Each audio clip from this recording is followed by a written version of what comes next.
This is 5 Minutes to Change Your Life. My name is Joanne Mallon. I'm an author and coach, and what I love to do is help people make wee tiny changes that make a massive difference in their lives. So if you give me 5 minutes of your time today, well, just might change your life. Hey, what about you? Well, it's another lovely week, and I had a request this week to talk about boundaries. And by the way, feel free to get in touch with me anytime if there's something that you'd like to hear talked about on this podcast.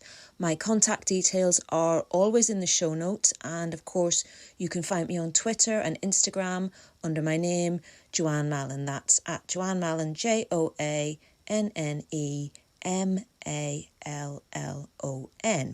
So, boundaries. Why are boundaries important?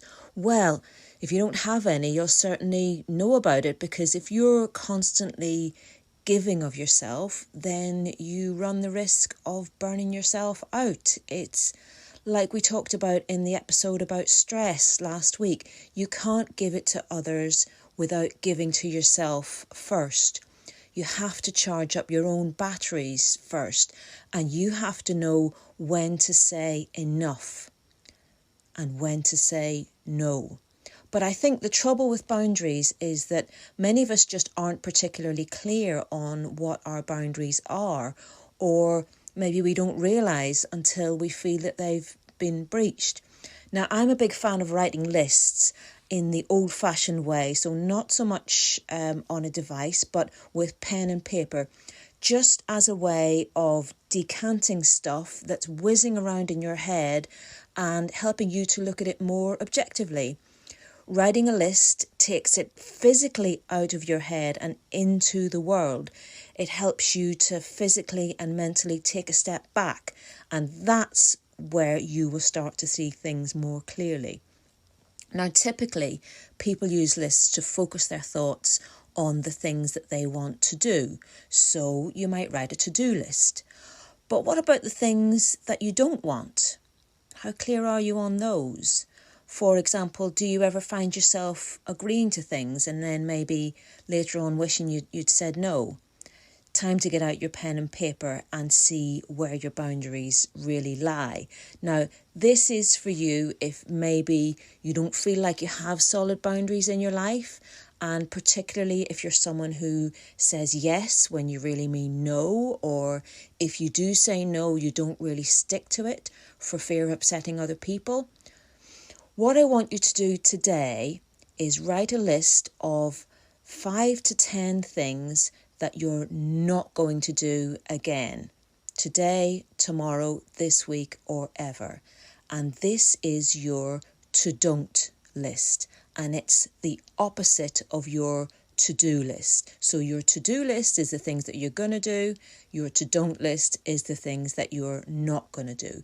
Because getting clear on what your priorities are now will help you know if those boundaries are challenged in the future.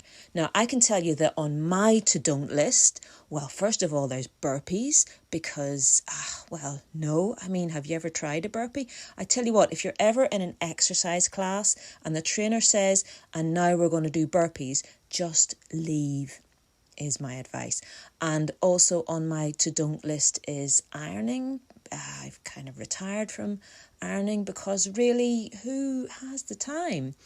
And also on my to-don't list is automatically agreeing to do something without even thinking about it just a little bit. The trouble is, I find that every time commitment that you say yes to, by implication, you're also saying no to something else in your life, or maybe someone else in your life. You know, it's just as every on switch is also an off switch. Every yes is also a no. So what I like to do now is give a little bit of time for my instinct to kick in. And if my instinct is telling me to go for it, then that's what I'll do. But otherwise I won't, because it's on my to-don't list. And so I wonder what will be on your to-don't list and what difference that will make in your life. once you've got it down in black and white and you know much more clearly where your boundaries actually are. Let me know how you get on with that, and I'll talk to you next time.